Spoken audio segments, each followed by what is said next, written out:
ایک بڑی پیاری حدیث پاک ہے، حضرت سیدنا امام احمد بن حنبل نے اس کو روایت کیا ہے اور مشکوٰۃ شریف میں بھی یہ موجود ہے۔ کہتے ہیں کہ ایک دن ایک شخص حضرت سیدنا ابو بکر رضی اللہ تعالیٰ عنہ کو یہ برا بھلا کہنے لگا، ان کو گالیاں دینے لگا۔ مدنی آقا صلی اللہ علیہ وسلم بھی وہاں اس جگہ موجود تھے، تو جو وہ گالیاں دے رہا تھا تو جیسے وہ گالیاں دے رہا تھا، حضور حضرت ابو بکر کی خاموشی دیکھ کر کے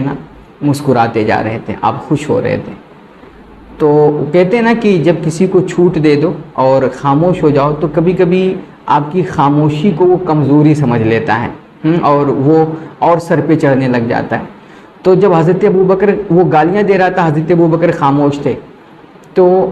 وہ اور زیادہ گالیاں دینے لگا۔ تو جب اس نے بہت زیادہ سخت سست کہا نا، تو اس کے ایک آدھ بات کا جواب دے دیا حضرت ابو بکر نے۔ تو جیسے آپ نے جواب دیا نا اس کے ایک آدھ بات کا، نبی اکرم صلی اللہ علیہ وسلم فوراً ناراض ہوئے اور وہاں سے اٹھ کر کے چلے گئے۔ حضرت ابو بکر نے یہ دیکھا تو آپ پر تو قیامت ٹوٹ پڑی کہ مصطفیٰ کریم ناراض ہو گئے اور یہاں سے اٹھ کر کے چلے گئے۔ تو آپ دوڑے دوڑے حضور کے پاس گئے اور عرض کیا، یا رسول اللہ، وہ شخص مجھے اتنے ٹائم سے برا بھلا کہہ رہا تھا، مجھے گالیاں دے رہا تھا، مگر آپ بیٹھے سنتے رہے اور مسکراتے رہے۔ اب اس نے بہت زیادہ گالی دی تو میں نے ایک آدھ بات کا جواب دے دیا، تو آپ اٹھ کر کے ناراض ہو کر کے چلے آئے، آخر کیا وجہ ہے؟ تو مصطفیٰ کریم صلی اللہ علیہ وسلم نے ارشاد فرمایا کہ ابو بکر، جب تک تم خاموش تھے نا، وہاں پر ایک فرشتہ موجود تھا جو تمہاری طرف سے اس بدبخت کو جواب دے رہا تھا، اس کی ہر برائی کا، تو مجھے خوشی ہو رہی تھی۔ مگر جب تم نے خود اس بندے کے باتوں کا جواب دینا شروع کیا تو وہاں سے وہ فرشتہ چلا گیا اور اس جگہ شیطان آ گیا، اور جہاں شیطان آ جائے اس جگہ میں کیسے رہ سکتا ہوں؟ اور پھر میرے نبی صلی اللہ علیہ وسلم نے ارشاد فرمایا، یا ابا بکر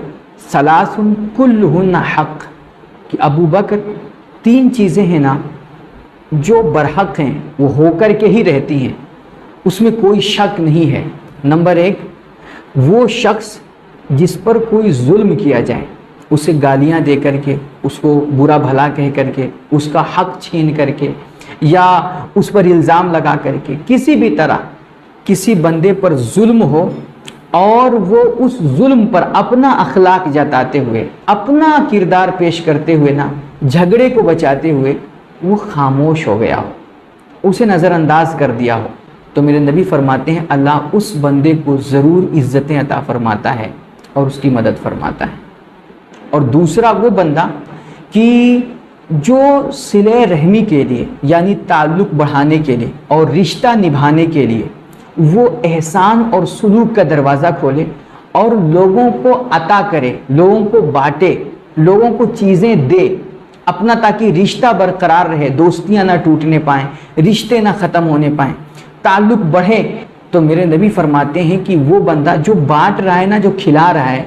اللہ اس بندے کے مال میں برکتیں عطا فرمائے گا اور اس کو مزید عطا فرمائے گا اور بڑھا بڑھا کر کے دے گا۔ اس کے مال کو اللہ کبھی گھٹنے نہیں دے گا، اس میں کبھی گھاٹا نہیں ہوگا اس کا۔ اور تیسرا وہ بندہ، یہ پوری گارنٹیڈ باتیں ہیں جو میرے نبی صلی اللہ علیہ وسلم ارشاد فرماتے ہیں۔ آپ فرماتے ہیں تیسرا وہ بندہ جو اپنا مال بڑھانے کے لیے، ہے نا، زیادہ مال اکٹھا کرنے کے لیے اور امیر ہونے کی لالچ میں وہ کیا کرے، لوگوں سے مانگنا شروع کر دے، وہ سوال کا دروازہ کھول لے، ہر کسی کے سامنے ہاتھ پھیلاتا پھرے اور اپنی مجبوریاں ہر کسی کے سامنے بیان کرتا رہے، ہمیشہ رونے کا پلان بنا لے، تو میرے نبی فرماتے ہیں اللہ اس کے مال میں بے برکتی پیدا کر دیتا ہے اور پھر وہ زندگی بھر روتا ہی رہتا ہے۔ تو یہ تین چیزیں جو میرے نبی نے فرمائی، پوری گارنٹیڈ، فرمایا کلہن حق، یہ ہو کر کے ہی رہتی ہیں۔ مظلوم اگر صبر کر لے اور اپنا معاملہ اپنے رب کے حوالے کر دے نا، تو اللہ ظالم کو کبھی بخشتا نہیں ہے، دیر یا سویر وہ ظالم کو اس کے انجام تک پہنچا کے ہی چھوڑتا ہے۔ اور دوسرا، جو بانٹے، جو سخاوتیں کرے، جو لوگوں کو کھلائے، کوئی بھی چیز، مال بانٹے، علم بانٹے، اچھی باتیں بتائے لوگوں کو، ہے نا، آسانیاں پیدا کرے لوگوں کے لیے، تو میرے نبی فرماتے ہیں اللہ اس کے لیے مزید راہیں کھول دیتا ہے اور اس کے مال میں، اس کے علم میں، اور جو بھی چیز وہ دے رہا ہے لوگوں کو، اس میں اللہ برکتیں عطا فرماتا ہے اور بڑھا بڑھا کر کے دیتا ہے۔ وہ گھٹتا نہیں. دنیا کا کیلکولیٹر تو آپ کو یہ بتائے گا سر کہ مال بانٹنے پر، مال دوسروں کو دینے پر گھٹتا ہے، مگر میرے نبی علیہ الصلوۃ والتسلیم ارشاد فرماتے ہیں کہ میں محمد گارنٹی کے ساتھ بول رہا ہوں، خدا کی عزت اور جلال کی قسم کھا کے بول رہا ہوں کہ مال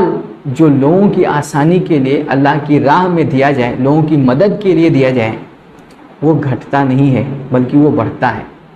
اور تیسرا وہ بندہ جو امیر ہونے کے لیے ہاتھ پھیلانا شروع کر دیتا ہے، بھیک مانگنا شروع کر دیتا ہے اور اس کو وہ بزنس بنا لیتا ہے، تو وہ ساری دنیا کی بھی دولت سمیٹ لینا تب بھی اسے کبھی سکون نہیں ملتا ہے